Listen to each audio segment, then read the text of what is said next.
I'm throwing in the towel with Alien Vendetta. Now it's been a few months since I uploaded my last video on what is considered the greatest megawad of all time, where I played through maps 11 to 20 and gave my thoughts on them. Alien Vendetta gets much harder after map 20 and I carried on until map 27, where I kinda just got burnt out. I played and recorded map 21 ages ago, but then I only recently picked up the game again, and yeah, the game gets brutally difficult. I remember complaining about the difficulty spike from map 11 onwards, but I hadn't seen anything yet. I also managed to find and complete the 2 secret levels that Alien Vendetta has to offer before I took a break, and they are both pretty cool. I like map 31 and its vibrant color palettes, with each room signified by a different color. The Revenant barrage in the red room made me want to throw my computer out the fucking window, but that's either here nor there. Map 32 is basically a massive arena with about 1 billion monsters in it, and while the arena is well designed and everything, these slaughter maps don't really interest me. More monsters on the screen doesn't always mean that it's a better or more engaging level. Some of Plutonia's levels are quite short and have low monster counts, but the enemy placement and the actual level structure make them good. I never got the appeal of slaughter maps because they don't fulfill the 3 qualities that make a Doom level work. Exploration, combat, and pacing. I mean, sure, they have a lot of combat with thousands of enemies to wade through and dispatch, but the other 2 components are missing. I guess looking for more ammo and health to continue ripping and tearing through the demons counts as exploration, but you know what I mean. With that said, the secret levels are pretty decent, but I wouldn't hunt for them again on subsequent playthroughs. Okay, so picking up where we left off. Map 21 is a palette cleanser from the long and atmospheric map 20.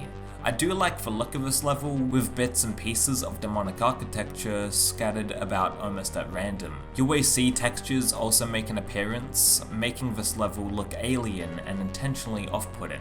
The combat encounters are nothing special, there's no standout set pieces or anything, but I'm personally okay with this. Map 21 isn't that memorable if I'm honest, but it is a solid pace breaker from the epic map 20. Sorry about the inconsistent HUD and video settings for map 22 onwards.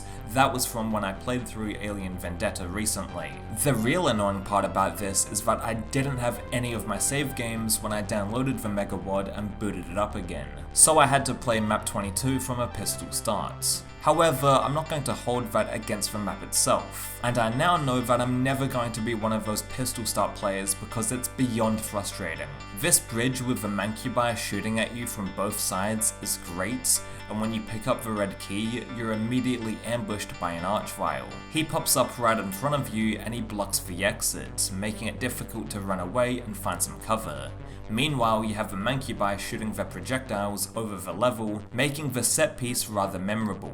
The Cyber Demon battle is pretty easy by comparison, as you have plenty of space to move around, and the final 2 archviles is a good way to round the level out, although it might not be the most difficult. Map 22 is a good, contained level that looks nice, albeit a little plain when you take a look at some of the upcoming maps in the set. Map 23 is set in a massive castle, and it's a real pain in the ass. The map layout looks too similar, so I ended up getting kinda turned around, and the monster placement is dickish and grueling. The Cyber Demon fights get old, and I don't know, I'm not the biggest fan of this one. Map 24 feels like another palette cleanser, and it's definitely the calm before the storm that is map 25.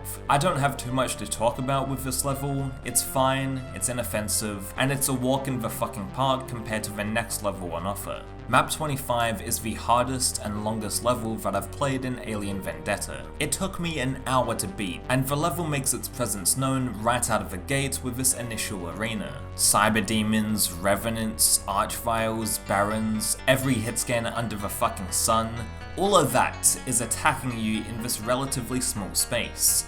Luckily, you don't have to kill them all to proceed with the level, as I just took the teleporter that takes you to this location. This is a red tunnel of death, and I love its design. Thank God they give you a megasphere when you get to the end. and the next stop is this temple. Every room you go in, it feels like you can't catch a break, as there's always monsters spawning in. Luckily, the stained glass windows provide you with useful items, and you're going to need them for this all-out war against the demons. If you love slaughter maps and want to experience the feeling of being one man versus an entire army of monsters, map 25 is for you. I love a ton of aspects of this level, and I think most of the encounters and locations are well designed, but man, it is so long. The chapel section is great, as you can tackle the fight in different ways. You can choose which door you want to sneak in from, and I like how many possibilities there are for the player. The second half of map 25, however, is kind of a slog, and I'm not entirely sure why. Maybe it's due to the excessive amounts of cyber demons that you need to kill, or just that I was personally getting burnt out on the level. Either way, map 25's second half lets the overall level down. Map 25 is still ambitious, and there are some sections that look absolutely incredible, but I'm probably never going to play it again. The same thing goes with map 26 and map 27.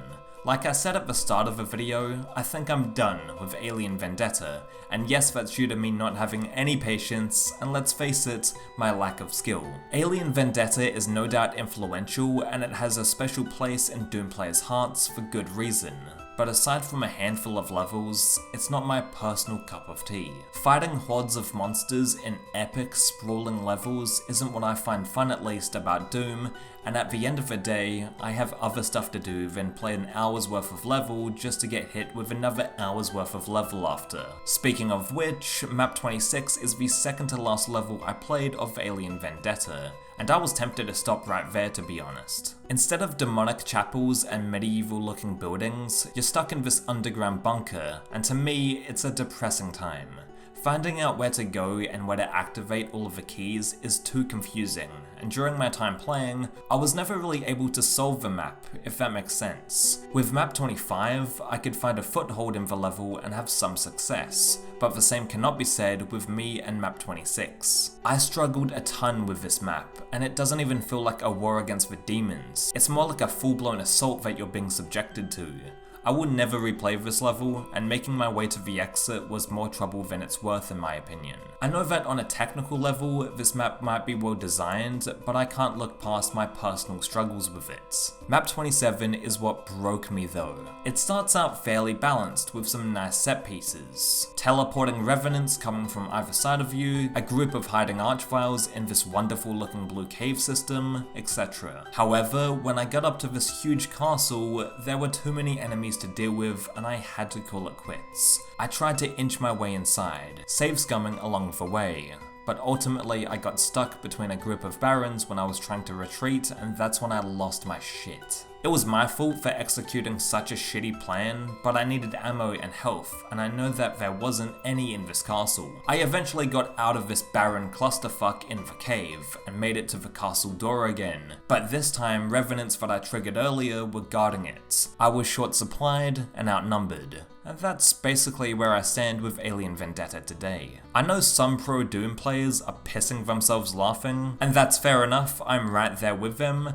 but that's it for Alien Vendetta, at least for now. To conclude this Alien Vendetta saga, I adore some of the levels on offer in the set. Map 20 is dripping with atmosphere, and features great music to accompany players through some of the slower moments of the level. The earlier maps in the megawad are smaller by comparison to the typical Alien Vendetta slaughter maps, and I like how lean and focused they are. This megawad is absolute carnage, but it still offers up some varied level designer points, in which the more contained, low-key levels are preferred by me. Alien Vendetta is very influential among the Doom mapping community, but you of course know this already. I mean, it is one of the greatest megawads of all time according to pretty much everyone under the sun, but I do want to leave it to you guys. What do you think about Alien Vendetta in retrospect? Let me know in the comment section, and I'll see you next time.